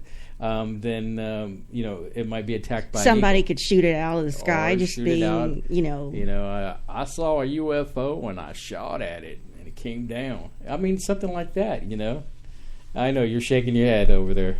I just don't know about you sometimes. But yeah, it could stay up there indefinitely because solar powered. It's solar paneled. I mean they test flight. I can't remember this flight NASA did, where they had a solar powered flying vehicle and stayed up in the air for quite some time, and thanks to solar panel. Speaking of solar panels, that I think we might be getting a call in. Oh, awesome. Caller, you're on the air. Good evening. Good evening. Who's calling? This is Patrick Spohr. Hello, Patrick. Hey, Patrick. Patrick, are you getting the itch to know that you're going to be coming up pretty soon? Absolutely. I was looking at your website today. I appreciate you putting that up there. Oh, no problem. Everybody, this is Patrick Spohr. He's going to be on next week, which is going to be a great show, our pre-cog episode. Or just a cognitive dream. Yeah, cognitive dream episode. And so what's on your mind tonight, Patrick? Well, I just wanted to remind everybody about the show. It's February 13th at 9 o'clock, correct? Do a work for us. It's funny how our guests seem to, we have another guy that, and I'll call him out, Gordon. is right up your alley as far as making sure that the show is promoted. But yeah, there's nothing wrong with that. So tell us next. What can we kind of give us a tiblet on what we can expect next week? Well, it would be great if everybody visits the blog leading up to that show, because as you know, if you've been following, I post new information every day, new dreams with the date and time. That way, when these things occur, people will see that they were put in advance before they occur. And there's several methods I use, even with the dreams, that we'll go over, and we'll talk about that however much time we have. There's a lot of material to cover. Right, and but so, yeah, we'll have at least a good hour and a half to cover whatever is in your basket on that. Right, and I'll probably would like to forward some of the more highlight type dreams with results to you sometime this week. Oh, yes, that'd be great. In fact, we're kind of giving away the behind the scenes stuff here, but yeah, we had planned on following up with you sometime this week before our show, so they were on the same page, so we know which direction to go in. So yeah, that's all the behind the stuff. So yeah, we're definitely going to follow up and call you and make sure we're all good. Great. But what I wanted to add is I heard your interview with Mark and Art, and I've been on their show as well. It was very good. It was short and sweet and to the point. Yeah. So you can validate how Randy Art Webb it can be, correct? Absolutely, 100%. Yeah. The first show, I've done a couple of shows with them, and the first show, the problem is that I have a fan base of younger people, sometimes kids who like to listen to the dream information, and you have to be careful with the colorful language when children are listening to these shows. So, and some people let me know about that when we don't do that here. Yeah. It was fun. It was fun editing out that interview in the sense that I didn't know if you heard the beeps or not. But yeah, and there were a few more, but I managed to edit those out. But I didn't want to lose the integrity of the whole interview. But yeah, Art can get a little saucy. Yeah, but anyway, it was very well done. However, I couldn't even tell where you edited it. That's how good it was. He's a master sound engineer. Yeah, well, he did a heck of a job. You were talking, what I actually called about other than to promote the show, you were talking about drones. Yes. And did you see where one crashed into the Empire State Building? Yes, I did see that today. And they found the guy who did it. They had his picture on the website, too. Well, the scenario, as we talk about my history a little bit next week, I used to write screenplays. And what I do now... Hey, Patrick? Yes, sir. You're breaking up real bad. Are you moving around, or...? Oh, no. I'm in one place. Okay. That's better. Yeah, it's a little bit better. Let's go ahead. Is that good? Yeah, it's better. Okay. I might have leaned on the cord here.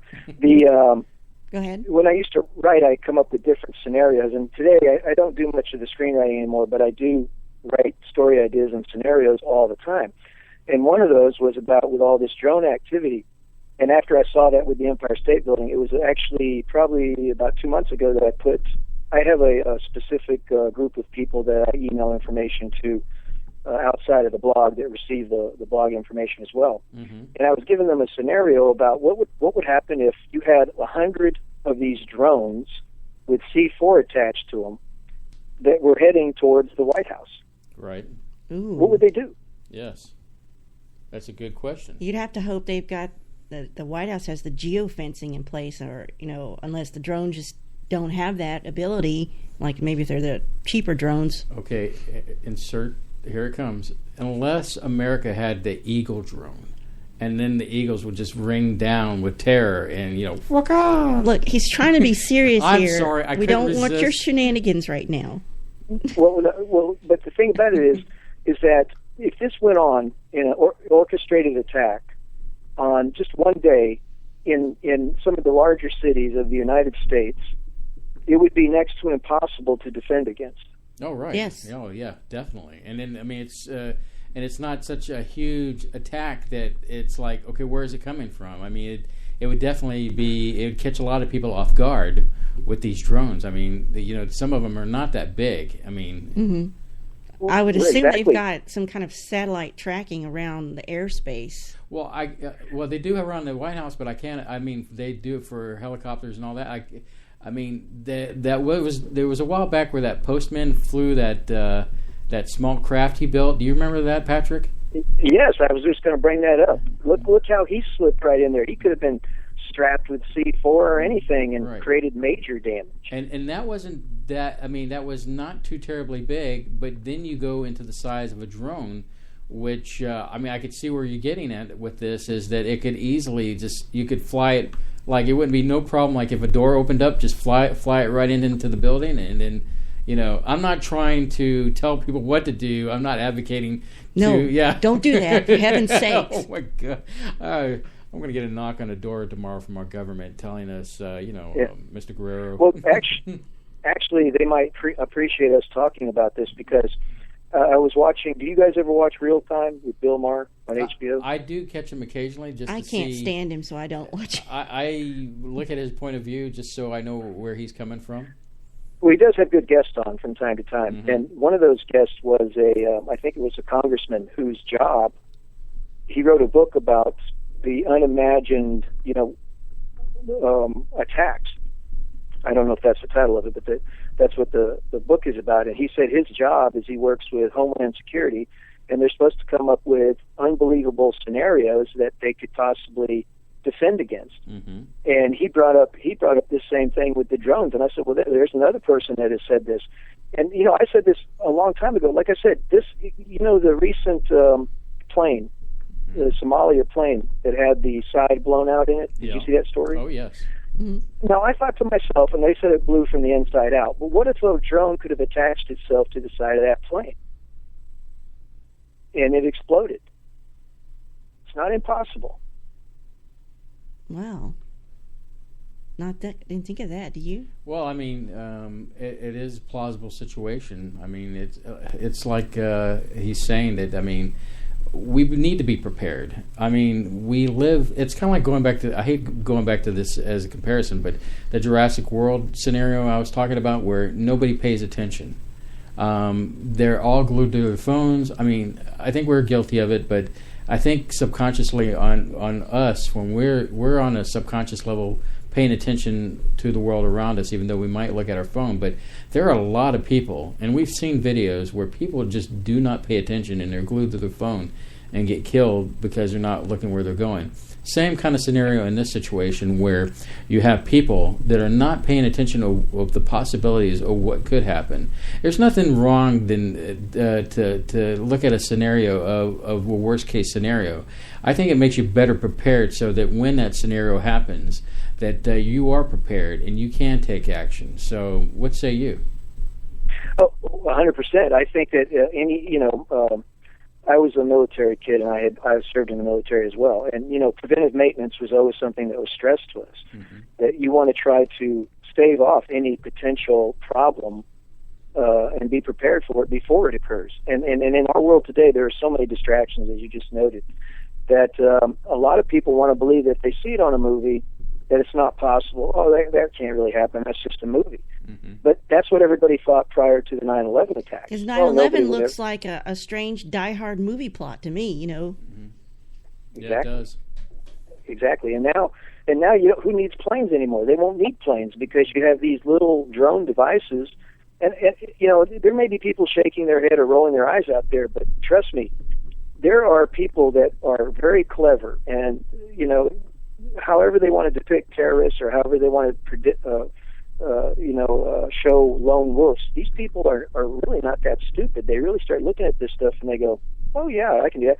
They showed one the other day. I don't know if you saw it on YouTube. I think it was on YouTube. The kid had rigged up a gun to his drone, and he was flying it around, shooting the gun via the drone. Wow.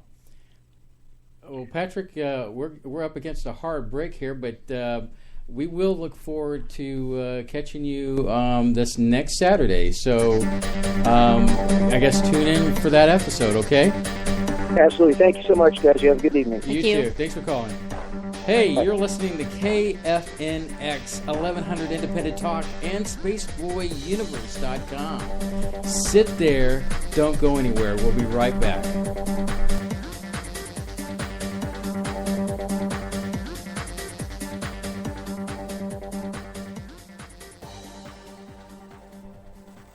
Hey, Space Cadets. Want to show your love for the universe? Get your official SBU t-shirt now. Just click the banner on the homepage. Other products are available too. Get yours today. Hello, Space Cadets. This is Surlana, and I realize you are busy and can't always be there for our live show. Fortunately, our shows are available on demand on Spreaker, YouTube, iTunes, SoundCloud, Stitcher, and TuneIn. Just search for Spaceboy Universe. This is author Jordan Root. You are listening to the Spaceboy Universe. This is K28, and I'm listening to Spaceboy Universe. Hi, y'all. This is Lori calling from Texas, and I love listening to Spaceboy Universe. Rock on, Spaceboy. Hey there, this is Wendy. I'm listening to Spaceboy Universe. Hey, this is Elisha, and you're listening to Spaceboy Universe. Hey, y'all. This is Lorelei DeMille. I listen to Spaceboy Universe. Don't you? Tell your mom and them I said hi.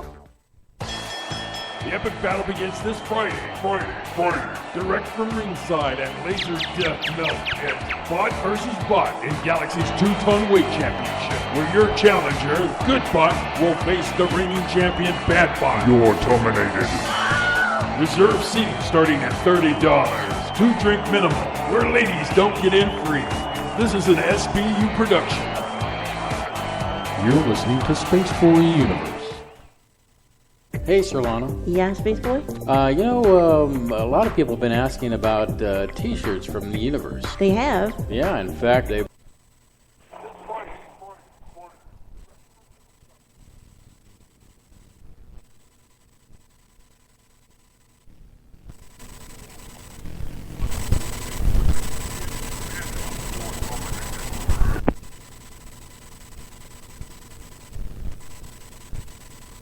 seeing these states pop up here and there, and they've been wondering where to get them. Well, all you have to do is go to spaceboyuniverse.com, and there is a banner ad right there you can click on, take you right to the store so you can grab a t-shirt for yourself. Is it just t-shirts? Well, no, there's more than just t-shirts. You can take a piece of the universe with you on many different kinds of products. Sounds cool. Go to spaceboyuniverse.com. Hey, Surlana! What? If Spaceboy Universe was cheese, would you eat it? Come on now, it's a simple question. Maybe. Spaceboyuniverse.com. Techno, dance, atmospheric moods? Yes, my friends. My latest release, Digital, has something for everyone. Even makes a great gift for Grandma. Buy your digital download at spaceboymusic.com. Hey, Surlana. Yeah, Spaceboy? I've been getting a few calls lately about people that are just not able to catch the live show, and they're wondering about the on-demand show for Spaceboy Universe.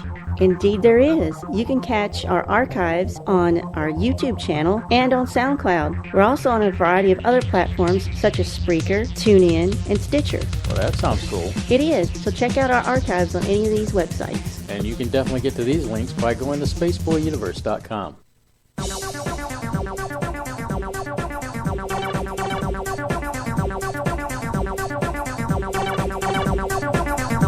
To call in, dial area code 713-7015-214. You are listening to Spaceboy Universe. Here are your hosts, Spaceboy and Surlana.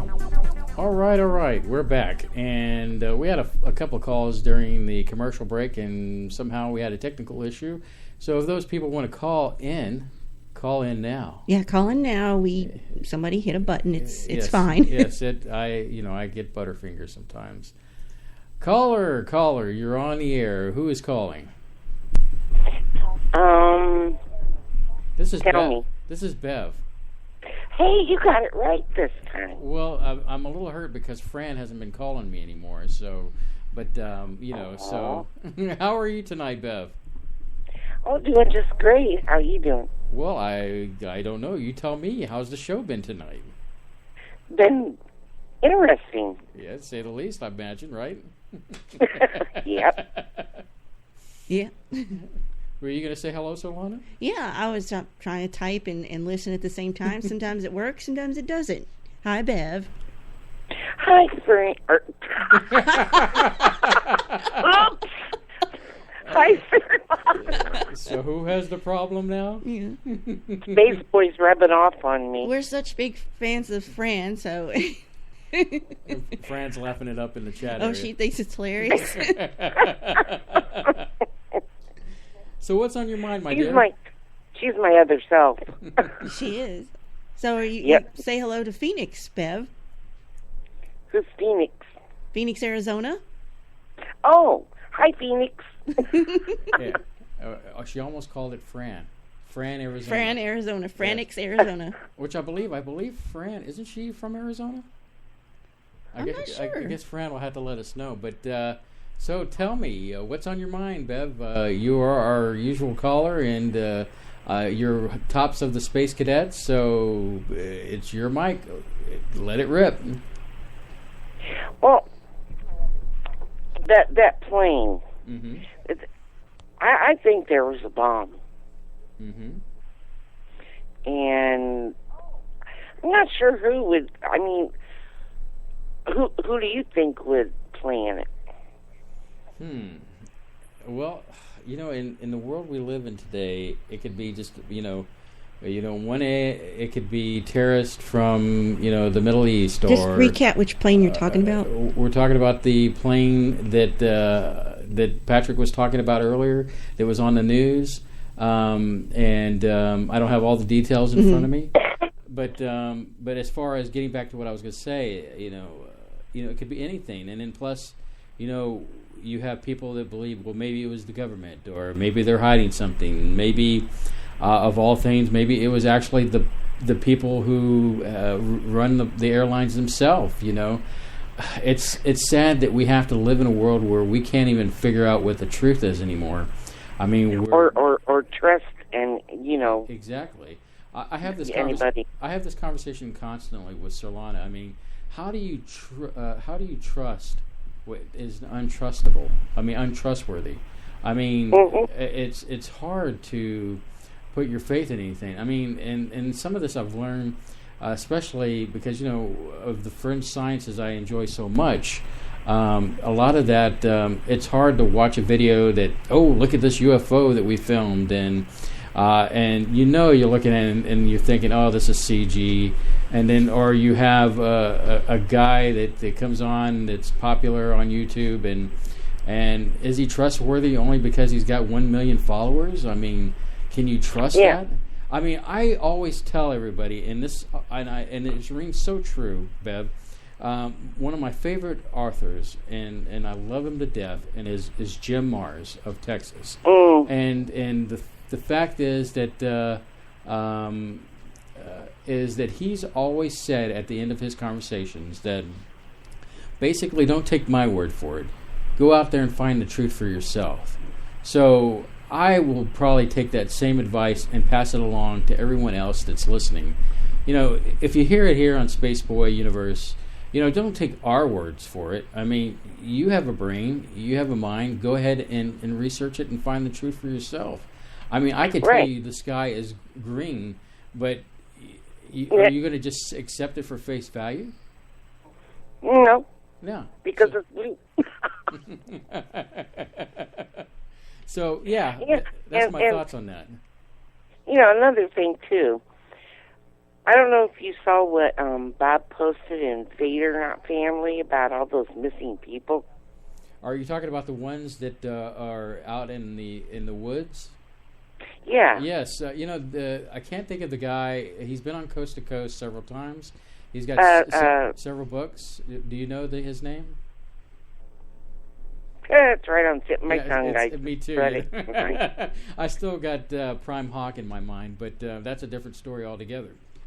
But many people go missing, and it's just like they're just dropped by the wayside and not knowing anything that's going on. So it's and that one about Stacy, where they will not pelletize or whatever.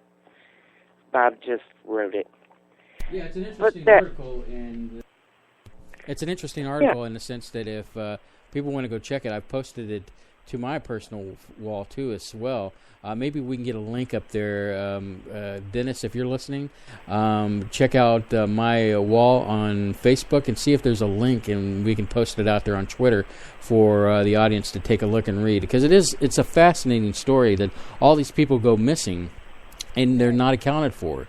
I was having this conversation with Surlana earlier about, maybe some of them, fall off a cliff, or maybe they get eaten by a bear, or some of the obvious things. But then there's that few percentage that you're like, okay, this is really weird. Where trails, you see them walk into a woods and you see the footprints, but then the footprints end right there. No further footprints or anything like that. And the clothes. Mm-hmm. They're like laid out. Mm-hmm. And then that Stacy, they will not release that police report even to her parents. Right. And there's a lot of fishy stuff there. Well, it goes back to what I was telling you, Bev. Maybe it's something where a spry investigator needs to get out there and look for the truth. It's very disappointing that we are treated as children, if you will, that are undeserving of what the truth is, because we're not prepared to accept the truth for what it is, for whatever value. I think we've reached a point, at least in my mindset, is just tell me, are there man-eating lizards out there that are going to kill me while I'm sleeping? Are there tactical nukes being strapped to penguins that they're going to launch at any minute? I mean, I know I'm being funny here, but to describe a situation, I think I'm ready for you to just tell me, because I'm not going to be very surprised. I'm going to, that's interesting, and kind of move on with my life, So I'm sure you probably feel the same way. Yeah. And it's like you said, who do you trust? Mm-hmm. It blows my mind, and I never heard of all them people. Right. And it just blows my mind that many people went missing, and they can't find any clues, nothing. Right. Well, Bev, I've got another call coming in. I hate to go from here to there, but that's fine. Yeah, people want to call in, but just as the last thing I want to just sum up with our conversation is that I think you feel like I do, Bev. We're tired. We're sick and tired of being lied to. It's time to just pony up and tell us the truth, regardless if you think you're going to go to jail, regardless of you think that I can't handle it. I'm not Tom Cruise, and you're not. I can't even think. I went for a blank here for a second, but you know who I'm talking about, Jack.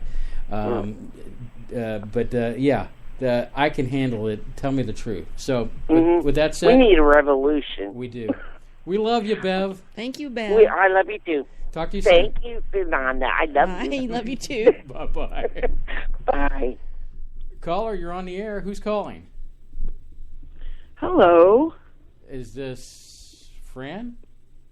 Yes. Hey. Yay, you got it right. Yeah, see, now, if this had been 5 points. Bev on the other line, she would have called you Surlana or something like that. Yeah, exactly. How are you this evening? I'm fine. Good grief. You shamed me into calling. Well, I guess, it was about time. Yeah, we haven't heard from you in a while.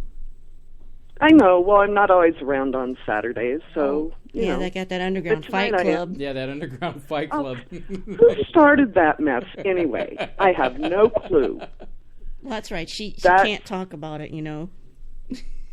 Yeah.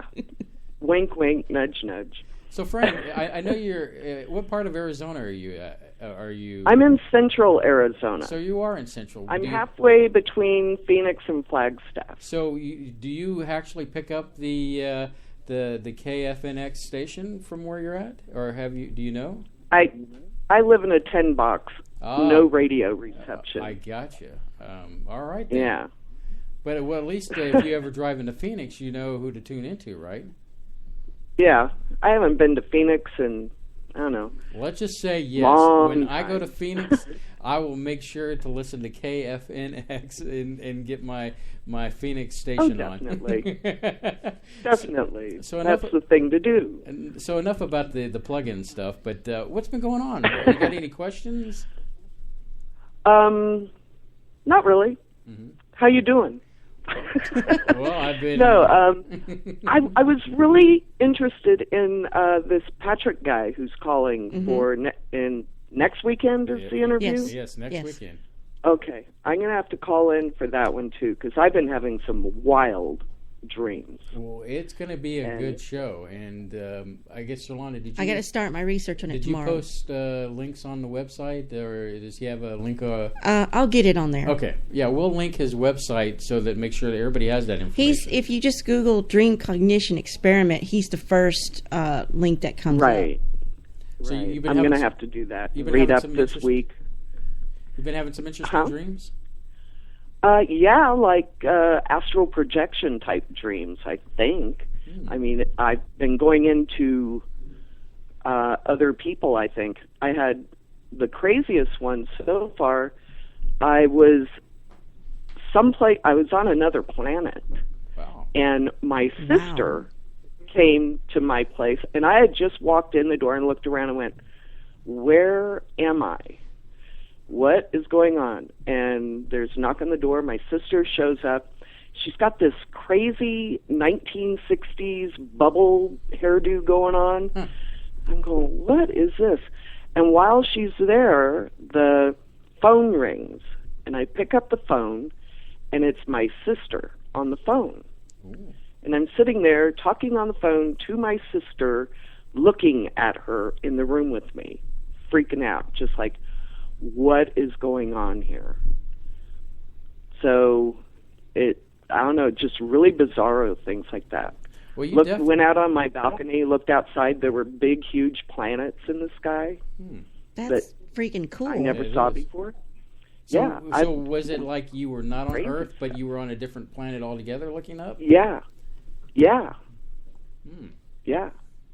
It was crazy. And then another one, I was flying in an airplane. I haven't been on a plane in probably 5 years.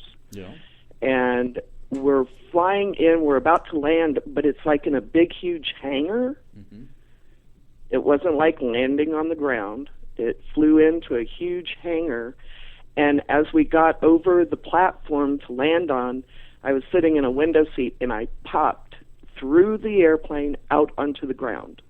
And I had to wait for everybody to get off the plane to get back on to go get my luggage. Interesting. It was, really bizarro things have been going on. That's why I want to talk to this guy and see, what is this? You know, is this cognitive dreaming of some kind where I'm fixing in on somebody else in a parallel or another dimension or what? Well, Patrick, he definitely sounds very interesting, and we're very excited. I was blessed to hear him on Mark Schwartz and Art Webb's Truth Funders show, and he got me really interested and checked out his site, and I'm just excited that he said, yeah, sure, I'll come on Spaceboy Universe. So we're excited, and it's good to hear that you'll have to tune in for this. Yeah, I fully intend to be there. And hopefully you will be doing call-ins? I think he's open to that. Yeah, I think he's open to that, and we'll definitely work you in and do all that good stuff. Okay. Yeah. Okay, very cool. Because I want to know what the heck's going on. It's nuts. And it goes in waves. Like I'll have 2 or 3 in a row, and then nothing for a month or two, and then 3 or 4 more in a row, and then nothing. And it's just, okay. Very interesting stuff. I just thought maybe it's because I was getting old and senile. Not you. It's probably that Fight Club. Yeah. Too many hits to the head. Well, Fran, we appreciate you calling in. We got another caller to squeeze in here. But okay, cool. We appreciate you calling and call Always back. good to hear from you. Yes, call back next week. I just wanted to call and give you all some love. Oh, well, the love is going right back at you. Okay, great. I'll talk to you all next week. All right. Bye, Fran. Bye, Fran. All right. Bye-bye. All right. This caller is one of my favorite callers that's calling in. Caller, you're on the air. How are you this evening? I want to spread the love to Fran as well. I know her well. I know who this is. How are you tonight, Dino? I'm a little bit tardy in getting on your show, but I always want to support you. I'm giving you a report from the Super Bowl. I'm not into the sport much, but I want to tell you, if you want to know about what the man can put down as far as security, nothing will happen here without you being jumped on and posited away to a secret location and maybe not heard from for months. They have helicopters, they have snipers, they have local police, they have probably more alphabet agency undercover around the city of San Francisco than I've ever seen anywhere. I can imagine. And just a matter of fact, the other day I was coming home from work 2 days before the Super Bowl, and there were 2 large single dark green unmarked helicopters flying over San Francisco's Presidio, and definitely keeping an eye in the sky on everything that's happening, as if the satellites and drones weren't enough. Mm-hmm. So total lockdown in San Francisco, huh? I'm telling you, this is the kind of thing when people want to protest. I'm all for protesting, but I think that they love, the people who disagree with you love to have you out on the street, because out on the street they can watch you fully. Mm-hmm. And anything you do that they don't like, they can clamp down on instantly. Now, I'm all for security, but when I worry about the freedom that's left in the world, heck, the freedom in America, and what's been done to, our Bill of Rights, to be frank with you. Yes. And this fits in with the subjects of your program that come on every week. We know things are happening. They're being clamped down, and then we're being made to look like we are oddballs or something if we express things like right. Fran was just expressing. Outcast pariahs.